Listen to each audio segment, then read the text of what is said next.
তো বন্ধুরা, আপনারা সবাই জানেন যে আধার সুপারভাইজার বা অপারেটর সার্টিফিকেট একটি গুরুত্বপূর্ণ সার্টিফিকেট। এই সার্টিফিকেট যদি আপনার কাছে থেকে থাকে, সেক্ষেত্রে কিন্তু আপনি আধার সেন্টারে অথবা আপনি যদি আধার আইডি নিয়ে কাজ করতে চান, সেক্ষেত্রে কিন্তু এই সার্টিফিকেট লাগে। অর্থাৎ আপনি যদি আধার আইডি নিতে চান অথবা আধার কার্ডে কাজ করতে চান কোনো আইডি নিয়ে, সেক্ষেত্রে কিন্তু এই সার্টিফিকেট থাকলেই তবে কিন্তু সেই আধার সেন্টারের জন্য আপনি আবেদন কিন্তু করতে পারবেন। অথবা আধার সেন্টারে কাজের জন্য বিভিন্ন সময় কিন্তু ভ্যাকেন্সি বার হয়, এবার সেখানে আবেদন করার জন্য এই আধার সুপারভাইজার বা অপারেটর সার্টিফিকেট কিন্তু লাগে। সেই জন্য এই সার্টিফিকেট যদি আপনার কাছে থেকে থাকে, সেক্ষেত্রে কিন্তু আপনি বিভিন্ন জায়গায় কিন্তু আবেদন করতে পারবেন আধার কার্ডের কাজের জন্য। ঠিক আছে, তো সেই জন্য আজকের ভিডিওতে আপনাদের দেখাবো যে এই আধার সুপারভাইজার বা অপারেটর সার্টিফিকেটের জন্য কিভাবে আপনি আবেদন করবেন অথবা আবেদন করতে কী কী ডকুমেন্টস লাগবে, সমস্ত এডুকেট পয়েন্ট কিন্তু আপনাদের বলে দেবো এবং অনলাইন আবেদন লাইভ আপনাদের করে দেখাবো। সেই জন্য ভিডিওটা প্রথম থেকে শেষ পর্যন্ত অবশ্যই দেখবেন মনোযোগ সহকারে, এবং আমাদের চ্যানেলে প্রথমবার ভিজিট করে থাকলে আমাদের চ্যানেলটিকে সাবস্ক্রাইব করে রাখুন এবং পাশ থেকে বেল আইকনটিকে অবশ্যই প্রেস করে রাখুন। তো চলুন আজকে ভিডিওটা শুরু করা যাক। তো সর্বপ্রথম কিন্তু এই অফিসিয়াল ওয়েবসাইটে চলে আসবেন। এখান থেকে আপনাকে অনলাইন আবেদন কিন্তু করতে হবে। ঠিক আছে, আধার সুপারভাইজার সার্টিফিকেটের জন্য এখান থেকে আপনাকে অনলাইন আবেদন কিন্তু করতে হবে। ঠিক আছে, তো সেই জন্য এখানে চলে আসার পর এরপর আপনি কী করবেন, সর্বপ্রথম দেখতে পাচ্ছেন এখানে বলা হয়েছে যে ইউজার আইডি এবং পাসওয়ার্ড বসানোর ঠিক জায়গা কিন্তু রয়েছে, কিন্তু যারা প্রথম তারা কী করবেন, তারা এখানে দেখতে পাচ্ছেন এখানে ক্রিয়েট নিউ ইউজার বলে একটি অপশান দিয়ে রয়েছে। এই অপশানে কিন্তু আপনি ক্লিক করবেন। এই অপশানে ক্লিক করে দেওয়ার সঙ্গে সঙ্গে নেক্সট পেজ ওপেন হয়ে গেল। এখানে কিন্তু যে সাইন আপ ফর্মটা কিন্তু আপনার সামনে ওপেন হয়ে গেল। এরপরে দেখতে পাচ্ছেন এখানে কিন্তু এক্সএমএল ফাইল আপনাকে আপলোড করতে হবে এবং এখানে শেয়ার কোড এখানে কিন্তু আপনাকে বসাতে হবে। তো এই এক্সএমএল ফাইলটা কোথায় পাবেন, এটা পাওয়ার জন্য আপনাকে আধার কার্ডের যে অফিসিয়াল ওয়েবসাইট, সেখানে তো আপনাকে ভিজিট করতে হবে। আপনি SSUP লিখে সার্চ করবেন, তার প্রথম যে অফিসিয়াল ওয়েবসাইট এখানে ক্লিক করবেন। করে দেওয়ার সঙ্গে সঙ্গে আধার কার্ডের পোর্টালটা আপনার সামনে এইভাবে ওপেন হয়ে গেল। এরপর আপনি কী করবেন, লগ ইন বাটনে ক্লিক করবেন। লগ ইন বাটনে ক্লিক করে দেওয়ার সঙ্গে সঙ্গে তারপর কিন্তু এখানে আপনার আধার নম্বর বসাবেন, ক্যাপচা বসাবেন। ক্যাপচাটা বসিয়ে লগ ইন উইথ OTP অপশানে কিন্তু ক্লিক করে দেবেন। এই অপশানে ক্লিক করে দেওয়ার সঙ্গে সঙ্গে তারপরে আপনার আধার কার্ডের সঙ্গে যেই মোবাইল নাম্বার লিঙ্ক রয়েছে, মোবাইলে একটা OTP যাবে। সেই OTPটা বসিয়ে এখানে লগ ইন বাটনে ক্লিক করবেন। লগ ইন বাটনে ক্লিক করে দেওয়ার সঙ্গে সঙ্গে তারপর কিন্তু লগ ইন হয়ে যাবে। লগ ইন হয়ে যাওয়ার পর তারপর কিন্তু আপনার সামনে ড্যাশবোর্ডটি এইভাবে কিন্তু ওপেন কিন্তু হয়ে গেল। তো দেখতে পাচ্ছেন আপনার সামনে ড্যাশবোর্ডটি কিন্তু এইভাবে ওপেন হয়ে গেল। ওপেন হয়ে যাওয়ার পর এখানে বিভিন্ন রকমের অপশান দেওয়া রয়েছে। এরপর আপনি কী করবেন, এখানে অফলাইন KYC বলে KYC বলে একটি অপশান দেওয়া রয়েছে। এই অপশানেতে আপনি ক্লিক করবেন। এই অপশানে ক্লিক করে দেওয়ার সঙ্গে সঙ্গে তারপরে কিন্তু নেক্সট পেজ আপনার সামনে ওপেন হয়ে যাবে। নেক্সট পেজ ওপেন হয়ে যাওয়ার পর এরপর দেখতে পাচ্ছেন এখানে যে ক্রিয়েট এ শেয়ার কোড, এখানে 4 সংখ্যার একটি কোড আপনি বসিয়ে দেবেন। 4 সংখ্যার যে কোনো নাম্বার আপনি বসিয়ে দেবেন এবং সেই নাম্বারটা এখানেও বসাতে হবে। ঠিক আছে, এখানে যেই নাম্বারটা বসাবেন সেই নাম্বারটা এখানেও কিন্তু আপনাকে বসাতে হবে। ঠিক আছে, তো আপনার নিজের ইচ্ছে মতো যে কোনো 4 সংখ্যার একটি নাম্বার বসিয়ে নেবেন। ঠিক আছে, আপনার 1 2 3 4 বা আপনার নিজের ইচ্ছে মতো বসিয়ে আপনি ডাউনলোড বাটনে ক্লিক করবেন। ডাউনলোড বাটনে ক্লিক করে দেওয়ার সঙ্গে সঙ্গে এই যে ফাইলটি কিন্তু XML ফাইলটা কিন্তু ডাউনলোড হয়ে গেল। ডাউনলোড হয়ে যাওয়ার পর এই ফাইলটি কিন্তু আপনাকে সেখানে আপলোড কিন্তু করতে হবে। ঠিক আছে, দেখতে পাচ্ছেন এই যে ফাইলটি, এই ফাইলটি কিন্তু আপনাকে সেখানে আপলোড কিন্তু করতে হবে। ঠিক আছে, তো সেই জন্য আপনি কী করবেন, সেই জন্য কিন্তু পুনরায় কিন্তু সেই অফিসিয়াল ওয়েবসাইট কিন্তু আপনি ভিজিট করবেন। করে দেওয়ার পর এখানে চলে আসার পর সেখানে যেই ফাইলটা ডাউনলোড করেছিলেন সেই ফাইলটা কিন্তু এখান থেকে চুজ করে নেবেন। ঠিক আছে, এখান থেকে চুজ করে নেবেন ফাইলটা এখানে চুজ করে নেওয়ার পর তারপরে আপনি কী করবেন, এখানে আপলোড বাটন দেওয়া রয়েছে, দেখতে পাচ্ছেন এই আপলোড বাটনে কিন্তু ক্লিক করবেন। ঠিক আছে, আপলোড বাটনে ক্লিক করে দেওয়ার সঙ্গে সঙ্গে তারপর কিন্তু দেখতে পাচ্ছেন XML ফাইল আপলোড সাকসেসফুল হয়ে গেল। ঠিক আছে, এরপর আপনি ওকে বাটনে ক্লিক করবেন। ওকে বাটনে ক্লিক করে দেওয়ার পর তারপরে সেই যে কোডটা আপনি সেখানে বসিয়েছিলেন 4 সংখ্যার কোডটি, সেই 4 সংখ্যার কোডটা এখানেও কিন্তু বসিয়ে নেবেন। বসিয়ে নেওয়ার পর এক্সট্রাক্ট অপশানে কিন্তু ক্লিক করবেন। এই অপশানে ক্লিক করে দেওয়ার সঙ্গে সঙ্গে এক্সট্রাক্ট কিন্তু সাকসেসফুল হয়ে গেল। দেখতে পাচ্ছেন ডাটা এক্সট্রাক্ট সাকসেসফুল হয়ে গেল। হয়ে যাওয়ার পর ওকে বাটনে ক্লিক করবেন। ওকে বাটনে ক্লিক করে দেওয়ার পর তারপর এখানে বলা হয়েছে যে মোবাইল নাম্বার। ঠিক আছে, তো আপনার আধার কার্ডের সঙ্গে যেই মোবাইল নাম্বার লিঙ্ক রয়েছে সেই মোবাইল নাম্বারটা এখানে বসিয়ে নেবেন। বসিয়ে নেওয়ার পর ভ্যালিডেট অপশানে ক্লিক করবেন। ভ্যালিডেট অপশানে ক্লিক করে দেওয়ার সঙ্গে সঙ্গে মোবাইল নাম্বার ভ্যালিডেট সাকসেসফুল হয়ে গেল। হয়ে যাওয়ার পর এখানে ওকে বাটনে ক্লিক করবেন। ওকে বাটনে ক্লিক করে দেওয়ার পর তারপর কিন্তু মোবাইল OTP এই অপশানে ক্লিক করবেন। এই অপশানে ক্লিক করে দেওয়ার সঙ্গে সঙ্গে যেই মোবাইল নাম্বারটা বসালেন সেই মোবাইল নাম্বারে কিন্তু একটা OTP যাবে। সেই OTPটা এখানে সঠিকভাবে বসিয়ে ভেরিফাই OTP অপশানে কিন্তু ক্লিক করবেন। ঠিক আছে। তো ওটিপিটা সঠিকভাবে বসিয়ে ভেরিফাই ওটিপি বাটনে ক্লিক করবেন। ভেরিফাই ওটিপি বাটনে ক্লিক করে দেওয়ার সঙ্গে সঙ্গে তারপর কিন্তু এখানে টার্মস কন্ডিশন ঠিক চিহ্ন মারবেন। এখানে ঠিক চিহ্ন মেরে দেওয়ার পর তারপর এখানে বলা হয়েছে ইমেল আইডি, আপনার কিন্তু ইমেল আইডিটা সঠিকভাবে বসিয়ে নেবেন। ঠিক আছে, আপনার ইমেল আইডি বসিয়ে নেওয়ার পর তারপর এখানে শো এক্সএমএল ফাইল অপশানে ক্লিক করবেন। করে দেওয়ার পর এরপর দেখতে পাচ্ছেন আপনার আধার কার্ডের সমস্ত ডিটেলস কিন্তু আপনার সামনে শো হয়ে গেছে। আপনার নাম, ডেট অফ বার্থ, জেন্ডার এবং আপনার ফটোটা শো হয়ে গেছে। এরপর আপনি কনফার্ম বাটনে ক্লিক করবেন। কনফার্ম বাটনে ক্লিক করে দেওয়ার সঙ্গে সঙ্গে দেখতে পাচ্ছেন রেজিস্ট্রেশন কিন্তু কমপ্লিট হয়ে গেল এবং এখানে ইউজার আইডি এবং পাসওয়ার্ড কিন্তু আপনার সামনে শো হয়ে গেল। এবার এই ইউজার আইডি এবং পাসওয়ার্ড দিয়ে আপনাকে লগ ইন কিন্তু করতে হবে। ঠিক আছে, তো আপনি কি করবেন, এখানে লগ ইন বাটনে ক্লিক করবেন। পুনরায় কিন্তু হোম পেজে চলে আসবেন। হোম পেজে চলে আসার পর এই যে ইউজার আইডি এবং পাসওয়ার্ড বসিয়ে আপনাকে লগ ইন করতে হবে। তো সেই জন্য আপনি কী করবেন, এখানে ইউজার আইডিটা বসিয়ে নেবেন এবং আপনি পাসওয়ার্ডটা বসিয়ে এখানে কিন্তু লগ ইন বাটনে ক্লিক করবেন।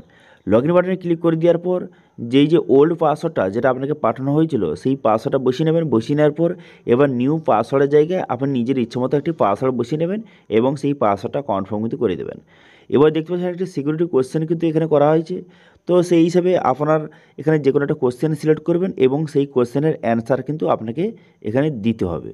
ঠিক আছে, এরপর কী করবেন, চেঞ্জ পাসওয়ার্ড অপশানে কিন্তু ক্লিক করবেন। করার সঙ্গে দেখতে পাচ্ছেন পাসওয়ার্ড কিন্তু চেঞ্জ সাকসেসফুল হয়ে গেল, পাসওয়ার্ড চেঞ্জ হয়ে গেল।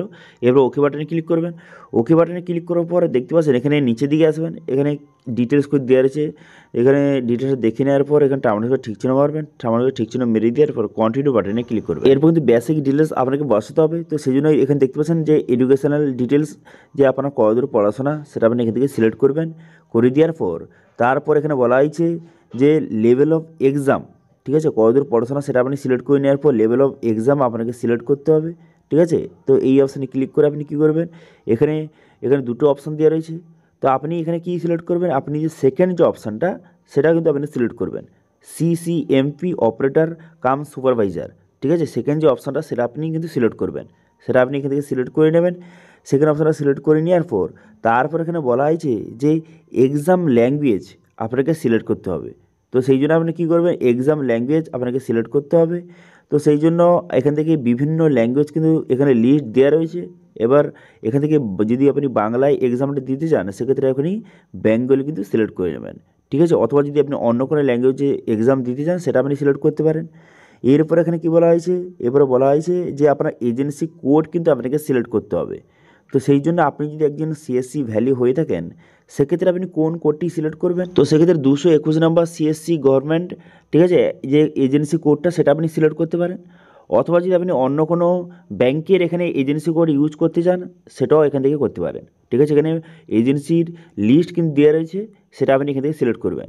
কিন্তু আপনি এই কথাটা মনে রাখবেন, যেই এজেন্সি কোডটা সিলেক্ট করবেন তার কাছ থেকে অথরাইজ লেটার কিন্তু আপনাকে নিতে হবে। তো সেই জন্য আপনি যদি সিএসসি ভ্যালি হয়ে থাকেন সেক্ষেত্রে সিএসসি ই গভর্নমেন্ট সিলেক্ট করবেন। এবং দেখতে পাচ্ছেন এখানে বলা হয়েছে রেজিস্টার কোড, এটাও কিন্তু আপনাকে সিলেক্ট করতে হবে। এটাও কিন্তু আপনি এখানে 221 সিএসসি ই গভর্নমেন্ট সেটা আপনি সিলেক্ট করবেন। ঠিক আছে, তো এখানে agency code, register code select করে নেওয়ার পর তারপর নিচে আসবেন। নিচে আসার পর পার্সোনাল ডিটেলস কিন্তু দেওয়া রয়েছে। এরপর কিন্তু এখানে এক্সাম সেন্টার আপনাকে সিলেক্ট করতে হবে। ঠিক আছে, কোথায় আপনি টেস্টটা দেবেন সেই স্টেটটা আপনি সিলেক্ট করবেন। করে দেওয়ার পর সিটি, এখানে সিটিটাও কিন্তু আপনাকে সিলেক্ট করতে হবে। ঠিক আছে, কোন সিটিতে আপনি এখানে যে টেস্টটা দিতে চান সেই সিটিটা এখান থেকে সিলেক্ট করবেন। করে দেওয়ার পর এর উপর কিন্তু বলা হয়েছে যে সেন্টার, এখানে সেন্টার নেমটা আপনি এখান থেকে সিলেক্ট করে নেবেন। ঠিক আছে, তো সেই জন্য এখানে স্টেট, সিটি এবং সেন্টার নেমটা সিলেক্ট করে নেওয়ার পর নেক্সট বাটনে ক্লিক করবেন। এরপর কিন্তু আপনাকে ডকুমেন্টস আপলোড করতে হবে। তো সেই জন্য কিন্তু এডুকেশনাল ডকুমেন্টস আপনি কতদূর পড়াশোনা করেছেন তার সার্টিফিকেট আপলোড করে দেবেন। এবং দেখতে পাচ্ছেন অথরাইজ লেটার, আপনি যেই এজেন্সি সিলেক্ট করেছেন তার কাছ থেকে কিন্তু অথরাইজ লেটার কিন্তু আপনাকে নিয়ে আসতে হবে। ঠিক আছে, সেই জন্য কিন্তু আপনি যদি সিএসসি ই গভর্নমেন্ট যদি সিলেক্ট করে থাকেন সেক্ষেত্রে সিএসসি যে হেড যে অফিসার আছে অথবা আপনার ডিস্ট্রিক্টে যে সিএসসির যে ডিএম রয়েছে তার সঙ্গে আপনি কন্ট্যাক্ট করে তার কাছ থেকে এই যে অথরাইজ লেটারটা কিন্তু নিতে হবে। তো সেই জন্য আপনি কী করবেন, আপনি যার কাছ থেকে সিএসসি ভ্যালি আইডিটা নিয়েছেন যেই অফিসারের কাছ থেকে তার সঙ্গে আপনি কন্ট্যাক্ট করে আপনি কন্ট্যাক্ট করবেন, সে বলে দেবে কীভাবে এই অথরাইজ লেটারটা আপনি নেবেন, সে কিন্তু বলে দেবে এবং সে আপনাকে প্রোভাইড কিন্তু করে দেবে। ঠিক আছে, তো সেই জন্য সেখান থেকে নিয়ে আপনি অথরাইজ লেটারটা আপনি এখান থেকে আপলোড কিন্তু করে দেবেন। ঠিক আছে, আপলোড করে দেওয়ার পর তারপর আপনি কন্টিনিউ বাটনে ক্লিক করবেন। কন্টিনিউ বাটনে ক্লিক করে দেওয়ার সঙ্গে সঙ্গে তারপর কিন্তু নেক্সট পেজ আপনার সামনে ওপেন হয়ে যাবে। নেক্সট পেজ ওপেন হয়ে যাওয়ার পর তারপরে আপনি কী করবেন, তারপর দেখতে পাচ্ছেন এখানে কিন্তু আপনার পুরো ডিটেলসটা পুনরায় কিন্তু আপনার সামনে ওপেন হয়ে গেল। ঠিক আছে, এবং কিন্তু এই ডকুমেন্টসগুলি ভেরিফাই করতে হবে, সেই জন্য কী করবেন, ভেরিফাই অপশানে ক্লিক করে এখানে ডকুমেন্টসটা এখানে দেখে নেবেন। দেখে নেওয়ার পর এই ঠিক চিহ্ন মারবেন, ঠিক চিহ্ন মেরে দেওয়ার পর ভেরিফাইড হয়ে গেল। তারপরের ডকুমেন্টসটা এখানে ভেরিফাই অপশানে ক্লিক করে পুনরায় এখানে কিন্তু ডকুমেন্টসটা আপনি যে এই ডকুমেন্টসটা ঠিক আছে সেই জন্য এখানে ঠিক চিহ্ন মারবেন, ঠিক চিহ্ন মেরে দেওয়ার পর এটাও কিন্তু ভেরিফাইড হয়ে গেল। হয়ে যাওয়ার পর এরপর কিন্তু পসিড বাটনে ক্লিক করবেন। পসিড বাটনে ক্লিক করে দেওয়ার সঙ্গে সঙ্গে তারপর আপনি কী করবেন, তারপর এখানে দেখতে পাচ্ছেন এখানে টামারকে ঠিক চিহ্ন মারবেন, মেরে দেওয়ার পর সাবমিট বাটনে ক্লিক করবেন। সাবমিট বাটনে ক্লিক করে দেওয়ার সঙ্গে সঙ্গে তারপর কিন্তু নেক্সট পেজ আপনার সামনে ওপেন হয়ে যাবে। নেক্সট পেজ ওপেন হয়ে যাওয়ার পর তারপর এখানে দেখতে পাচ্ছেন এখানে কিন্তু আপনার সমস্ত ডিটেলস কিন্তু দেওয়া রয়েছে। তো এরপর কিন্তু আপনাকে পেমেন্ট করতে হবে। তো পেমেন্টটা কীভাবে করবেন, এখানে দেখতে পাচ্ছেন এখানে অ্যাপ্লিকেশানটা সাকসেসফুল সাবমিট হয়ে গেল। এরপর কিন্তু পেমেন্ট অপশানে ক্লিক করবেন। পেমেন্ট অপশানে ক্লিক করে দেওয়ার পর তারপরে কিন্তু এখান থেকে আপনাকে পেমেন্ট কিন্তু করতে হবে। তো দেখতে পাচ্ছেন এখানে কিন্তু আপনার এডুকেশন কোয়ালিফিকেশান এবং আপনার সমস্ত ডিটেলস কিন্তু এখানে ঠিকঠাক রয়েছে। এবার যদি চেঞ্জ করতে চান আপনি এখান থেকে চেঞ্জও কিন্তু এখন করতে পারবেন। ঠিক আছে, তো সেই জন্য আপনি নিচের দিকে আসবেন। নিচের দিকে আসার পর এরপরে কিন্তু আপনাকে পেমেন্ট করতে হবে। ঠিক আছে, পেমেন্টটা করার জন্য আপনি কী করবেন, পেমেন্টটা করার জন্য নিচের দিকে আসার পর তারপর এখানে দেখতে পাচ্ছেন এখানে কিন্তু অনলাইন অপশানে কিন্তু ক্লিক করবেন। অনলাইন অপশানে ক্লিক করার পর তারপরে আপনি কিন্তু যে পেমেন্ট অপশানে কিন্তু ক্লিক করবেন। করে দেওয়ার পর এখানে ওকে বাটনে ক্লিক করবেন। ওকে বাটনে ক্লিক করে দেওয়ার পর তারপর কিন্তু নেক্সট পেজ আপনার সামনে ওপেন হয়ে যাবে। নেক্সট পেজ ওপেন হয়ে যাওয়ার পর এরপর কিন্তু আপনি এখানে যে কিউআর কোডের মাধ্যমে অথবা ইউপিআইয়ের মাধ্যমে আপনি এখানে সঠিকভাবে পেমেন্টটা কিন্তু করে দেবেন। পেমেন্টটা হয়ে যাওয়ার পর তারপর দেখতে পাচ্ছেন এখানে পেমেন্টটা কিন্তু এইভাবে শো করবে যে পেমেন্ট সাকসেসফুল এখানে হয়ে গেছে এবং একটি একটি ট্রানজ্যাকশান নাম্বার কিন্তু আপনাকে প্রোভাইড করে দিয়েছে। ঠিক আছে, তো পেমেন্টটা হয়ে যাওয়ার পর তারপর আপনি কী করবেন, তারপর কিন্তু এখানে এই অপশানে ক্লিক করবেন। এই অপশানে ক্লিক করে দেবেন বুক সিট, এই অপশানে ক্লিক করবেন। এই অপশানে ক্লিক করে দেওয়ার পর এবার এখান থেকে আপনাকে সিটটা কিন্তু বুক করতে হবে। ঠিক আছে, সিটটা বুক করার জন্য আপনি কী করবেন, এখানে যে আপনার টেস্ট সিটি এবং সেন্টার এখান থেকে কিন্তু দেওয়া রয়েছে। তো এরপর ডেট অপশানে গিয়ে আপনাকে যে ডেটটা কিন্তু বুক করতে হবে। ঠিক আছে, তো সেই জন্য আপনি যেই সেন্টারে আপনি এক্সামটা দিতে চান, যেই সিটিতে যেই সেন্টারে আপনি এক্সামটা দিতে চান সেই সেন্টারটা আপনি সঠিকভাবে কিন্তু সিলেক্ট করে নেবেন। ঠিক আছে, সেই সিটি এবং এখানে সেন্টার নেম এখানে এবং সেন্টার অ্যাড্রেস কিন্তু এখানে শো হয়ে যাবে।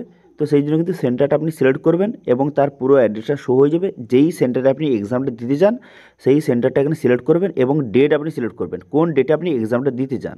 ঠিক আছে, এখানে দেখতে পাচ্ছেন এখানে শো হয়ে গেছে যে কোন ডেটে এক্সামটা আপনি দিতে চান তার পুরো লিস্ট শো হয়ে গেছে এবং দেখতে পাচ্ছেন এখানে সিট অ্যাভেলেবেল রয়েছে কি না।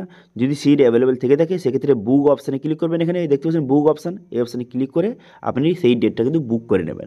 বুক করে নেওয়ার পর একটি যে রিসিভ কপি জেনারেট হয়ে যাবে, এই রিসিভ কপিটা আপনি এখান থেকে প্রিন্ট আউট করে নেবেন এবং যেই ডেটটা সিলেক্ট করেছেন সেই ডেটে আপনাকে এক্সাম কিন্তু দিতে সেখানে যেতে হবে।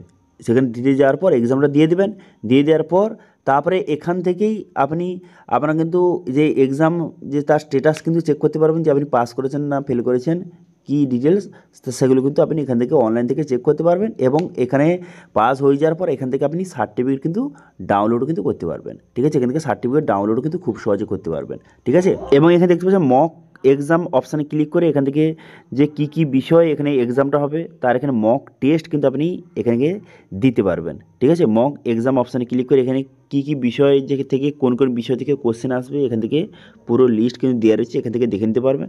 এবং দেখতে পাচ্ছেন যখন আপনার যে এক্সামটা পাস করবেন তখন কিন্তু সার্টিফিকেটটা এইভাবে কিন্তু আপনাকে প্রোভাইড করা হবে। ঠিক আছে, সেই সার্টিফিকেটটা এখান থেকে আপনি ডাউনলোড কিন্তু করতে পারবেন। ঠিক আছে, এক্সামটা পাস হওয়ার পর। তো আশা করি বুঝতে পেরেছেন যে আধার সুপারভাইজার অথবা যে অপারেটর সার্টিফিকেটের জন্য কীভাবে আপনি অনলাইন আবেদন করবেন অথবা এর এক্সামের জন্য কীভাবে আপনি অ্যাপ্লিকেশন করবেন তার স্টেপ বাই স্টেপ প্রসেস কিন্তু দেখিয়ে দিলাম।